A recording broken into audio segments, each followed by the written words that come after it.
So we have a desire, as we say, to promote the practice of meditation with children and young people. We've stuck with the word with children, even though we mean children and young people. Just it seemed too long a phrase. So we're talking about people from the early school age, right up to adulthood, young adults. And we would like in one way or another to find a means of connecting with all of those. Now, it's going to be a long-term project, so over the coming years we hope to find different ways to make some of those connections. So from primary school through second level, and youth organisations and parish and diocese. Any way in which we can get in touch with groups of young people and put them in touch with this gift for life. It may be possible to introduce it as a meditation club.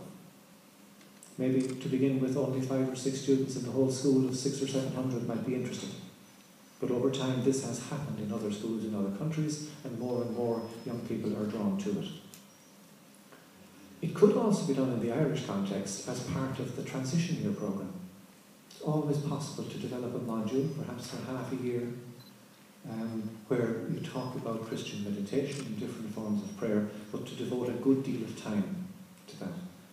If any school is interested in doing that, I will be delighted to facilitate a day or an afternoon where we would draw 5 or 6 teachers together from different schools, and together we would develop a module, or at least begin the process of developing a module for transition year.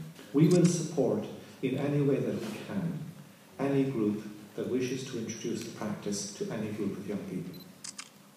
However, our resources are limited, and therefore we will initially at least devote our resources more than likely at primary level. However, at second level, it is possible to introduce the practice in a number of ways. It can be done possibly at a whole school assembly or year assemblies, but it may be difficult if they're not used to doing it in smaller groups. Each school will have to make that decision for itself.